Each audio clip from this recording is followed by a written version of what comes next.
बिस्मिल्लाहिर्रहमानिर्रहीम। अस्सलाम वालेकुम नाज़रीन, मैं मोहसिन राना मेरा यूट्यूब चैनल देख रहे हैं। उम्मीद करता हूँ आप सब लोग जहाँ भी होंगे खैरियत से होंगे। अल्लाह पाक आप सब लोगों को अपने हिफ्ज़ अमान में रखे। नाज़रीन, आज 3 जनवरी है और दिन है जुमे का। पाकिस्तान तहरीक इंसाफ के साथ जैसे ही मुज़ाकरात का सिलसिला शुरू हुआ, तहरीक इंसाफ के कैंपों में खुशी का समा है, मगर मुस्लिम लीग नून के कैंपों में बेचैनी और जो सोग है ये बढ़ता हुआ दिखाई दे रहा है। अब एक्सक्लूसिव डिटेल्स अहम तीन खबर सामने आई है कि मुस्लिम लीग नून के कैंपों में या पार्टी के अंदर अब इख्तलाफात बढ़ना या लड़ाइयाँ पड़ना शुरू हो चुकी हैं। सीनियर सहाफ़ी असद अली तूर, इनकी जन्म से ये खबर ब्रेक की गई है कि पार्टी के अंदर इख्तलाफात होना शुरू हो चुके हैं। आखिर क्या वजह है, मुस्लिम लीग नून के अंदर ये इख्तलाफात क्यों हो रहे हैं और क्या सच में अब हवाओं का रुख बदल चुका, पाकिस्तान तहरीक इंसाफ की वापसी होने जा रही है। 250 पाकिस्तान तहरीक इंसाफ के सियासी जो कैदी थे, पाकिस्तान तहरीक इंसाफ के कारकुन थे, इनकी आज अदालतों से जो जमानतें हैं ये मंजूर हो चुकी हैं और इनकी रिहाइयाँ हुई हैं। ये तमाम खबरें आपके सामने इसी वीडियो में शेयर करूंगा। आपसे गुजारिश है कि वीडियो को अंत तक लाजमी देखिएगा। अगर आप लोगों ने अभी तक मेरे इस यूट्यूब चैनल को सब्सक्राइब नहीं किया तो सब्सक्राइब लाजमी कर दें, साथ में बेल आइकन को दबाएं ताकि हर नई आने वाली वीडियो आप तक आसानी से पहुंचती रहे। नाज़रीन, आगाज कर लेते हैं मुस्लिम लीग नून के कैंपों में या मुस्लिम लीग नून के अंदर इख्तलाफात बढ़ते जा रहे हैं। इख्तलाफात क्यों हो रहे हैं? पिछली वीडियो मैंने जिक्र किया कि मुस्लिम लीग नून कल तक इमरान खान का नाम लेना पसंद नहीं करती थी, या कल तक वो ये बातें करते थे कि जी पार्टी तो पाकिस्तान तहरीक इंसाफ ख़त्म हो चुकी है, इमरान खान का नाम अब अवाम लेना पसंद नहीं करती क्योंकि अब इमरान खान की कॉल के ऊपर अवाम नहीं निकलती है।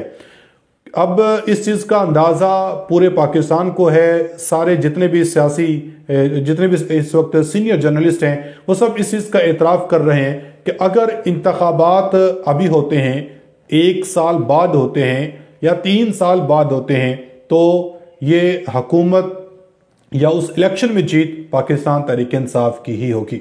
इसीलिए ये तहरीक इंसाफ से तहरीरी मुतालबात को तहरीरी शक्ल में ये लेना चाहते हैं ताकि तहरीक इंसाफ से गारंटी ली जा सके, या तहरीक इंसाफ को मुतालबे जो तहरीक इंसाफ के मुतालबात 2 रखे गए हैं, इन मुतालबात के बदले अपनी कुछ गारंटियाँ ली जाएं कि हमारी इस हुकूमत को 2027 तक या 2029 तक चलने दिया जाए। इमरान खान को पेशकश की गई है, इमरान खान को ऑफर की गई है कि वो आप बनीगला शिफ्ट हो जाएं, मुंतकिल हो जाएं, मगर इमरान खान ने उस पेशकश को कारकुनों की रिहाइयों तक जो है वो मशरूत कर दिया है। अब सीनियर सहाफ़ी हैं असद अली तूर, ना ये पाकिस्तान तहरीक इंसाफ के हमायती हैं, इनकी जानब से बड़ी एक एक्सक्लूसिव खबर ब्रेक की गई है जिसमें इनके अपने ज़ाय के हवाले से इन्होंने खबर दी है कि मेरी कुछ मुस्लिम लीग नून के सीनियर रहनुमाओं के साथ बात हुई, जिसमें मुस्लिम लीग नून के पार्टी के अंदर अब ये चीज़ें चल रही हैं कि नवाज शरीफ साहब जो हैं अब वो पार्टी के मामलात में या हुकूमत के मामलात में वो दिलचस्पी नहीं रखते हैं। इस हवाले से असद अली तूर की जानब से कहा गया कि उनकी नज़र में ये मुस्लिम लीग नून वाले तो कहते हैं ना कि पाकिस्तान तहरीक इंसाफ खत्म हो चुकी है, मगर असद अली तूर के मुताबिक उनकी नज़र में कि मुस्लिम लीग नून इस वक्त मुकम्मल तौर पर ख़त्म हो चुकी है। मुस्लिम लीग नून अगर कौमी और पंजाब असम्बली की सीटें मिला के पंजाब से 10 सीटें भी जीत ले तो ये एक बहुत बड़ी खबर होगी। ये मैं नहीं कह रहा, ये असद अली तूर के ज़ुबानी है, चूँकि वो तमाम खबरों के ऊपर उनकी नज़र है और वो उनका इदारों के साथ भी ताल्लुक़ है और मुस्लिम लीग नून के करीबी लोगों के साथ उनका उठना बैठना है, तो इस हवाले से उन्होंने ये खबर ब्रेक की है। तो उनके बकौल के उनकी जब मुस्लिम लीग नून के सीनियर रहनुमा से बात हुई तो उन्होंने बताया कि नवाज शरीफ साहब जो हैं वो पार्टी के मामलात में अब जो मुदाखलत है या दिलचस्पी है वो नहीं रखते हैं।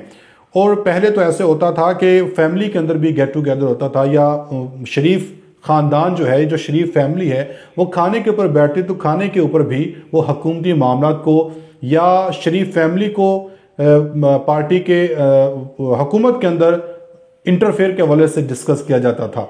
मगर अब उनके मुताबिक के फैमिली के अंदर भी नवाज शरीफ साहब किसी किस्म की कोई डिस्कशन नहीं कर रहे। और आप सब लोग भी जानते हैं कि नवाज शरीफ साहब जब से आए हैं वो तब से उनको चुप साथ लगी हुई है। तो इस हवाले से असद तुर्क का कहना है कि पार्टी के अंदर कुछ धड़े ऐसे हैं जो चाहते हैं, एक धड़ा ऐसा है जो चाहता है कि मियां नवाज शरीफ साहब जो हैं वो पार्टी को मुकम्मल तौर पे छोड़ दें, पार्टी की क़यादत किसी और के हवाले कर दें, क्योंकि अब वो अगर दिलचस्पी ही नहीं लेना चाहते, वो इंटरफेयर ही नहीं करते, तो फिर पार्टी की जो क़यादत है वो भी अपने पास इनको रखने का कोई इख्तियार नहीं।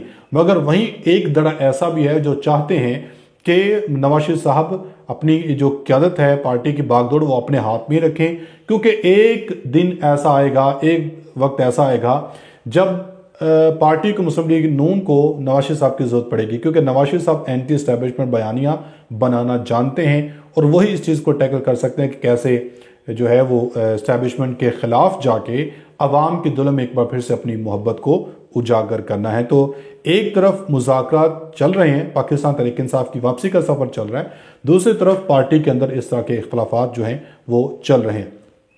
अब इमरान खान की वापसी तो होने जा रही है, इसका इतराफ़ साहबजादा हामिद रज़ा ने भी कर दी है। और जो मुस्लिम लीग नून के सीनियर रहनुमा है जिनमें इरफान सदीकी साहब हैं, राना सनाना साहब, इन्होंने भी मस्बत इशारे दिए हैं कि तहरीक इंसाफ जो तहरीरी तौर पे अपने मुआहदे लेके आए, उसके बाद फिर इसके ऊपर गौर किया जाएगा। अब नाज़रीन, आज ऐसा लग रहा है कि तहरीक इंसाफ की जो हवाएं हैं ये तहरीक इंसाफ के हक में चलना शुरू हो चुकी हैं।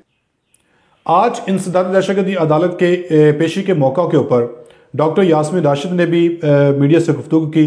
डॉक्टर यास्मीन राशिद का कहना है कि हमारी कोई ख़ास डिमांड नहीं है, सिर्फ बानी पीटीआई इमरान खान और हमारे कारकुनों को छोड़ दें। 9 मई और 26 नवंबर की जुडिशल इंक्वायरी होनी चाहिए, अगर गलती हुई है तो सजाएं दें।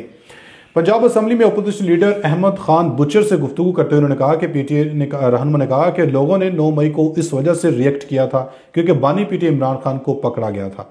पूरी दुनिया में हम बेइज्जत हो रहे हैं, हम मिलिट्री कोर्ट्स को नहीं मानते, सिविलियन का ट्रायल सिविलियन कोर्ट्स में होना चाहिए। उन्होंने कहा कि हमारे लिए सबसे अहम जमहूरियत है और जमहूरियत एहतजाज का हक देती है। तो उनका यह भी कहना है कि उम्मीद रखते हैं कि सियासतदान इकट्ठे होकर समझदारी की बात करेंगे। इससे पहले इंसदाद दहशतगर्दी अदालत ने 26 नवंबर एहतजाज पर दर्ज केसेस में पीटीआई के 150 मुलजमान के जमानतें दरखास्तें खारिज की, जबकि 250 मुलजमान की दरखास्तें अदालत ने मंजूर कर ली है और इनको 5-5 हज़ार रुपये मुचलकों के एवज रिहाई का हुक्म दे दिया है। एक तरफ मुज़ाकरा, दूसरी तरफ रिहाइयाँ। अब ऐसा लग रहा है कि बाजी तहरीक इंसाफ के हक में पलट चुकी है। वहीं पाकिस्तान तहरीक इंसाफ के वाइस चेयरमैन शाह महमूद कुरैशी ने भी मीडिया से गुफ्तगू की, सहाफ़ियों के साथ गैर रस्मी गुफ्तगू की, जिसमें उनका कहना है कि मुज़ाकरात की ज़रूरत पाकिस्तान को है, ना कि पीटीआई को। इन्होंने दुआ की कि ये मुज़ाकरात किसी मंतकी नतीजे तक पहुँचें। इन्होंने मज़ीद कहा कि मुज़ाकरात का मस्बत नतीजा ना आने की सूरत में हुकूमत की इस्तेहकाम ख़तरे में पड़ सकता है। शाह महमूद कुरैशी ने कहा कि बानी पीटीआई लोगों के दिलों में है और तहरीक इंसाफ ने हमेशा नेक नीति से मुज़ाकरात का अमल शुरू किया। खबरदार किया कि मुज़ाकरात की नाकामी जमहूरियत के लिए ख़तरा हो सकती है। हुकूमत से मुतालबा है कि 9 मई और 26 नवंबर के वाक़यात के हवाले से जुडिशल कमीशन बनाया जाए और सियासी कैदियों की रिहाई को यकीनी बनाया जाए। कुरैशी ने भी कहा कि 1.5 साल से जेल में होने के बावजूद ना तो जमानत मिली और ना ही केस शुरू हुआ, जिससे जाहिर होता है कि सियासी बेगुनाहों के साथ रियायत मिलनी चाहिए। अब तक इतनी अपनी फीडबैक का ज़ाक मर सच में लाजमी अपना बहुत सारा ख्याल रखें। मिलेंगे अगली वीडियो में, तब तक के लिए अल्लाह हाफ़िज़।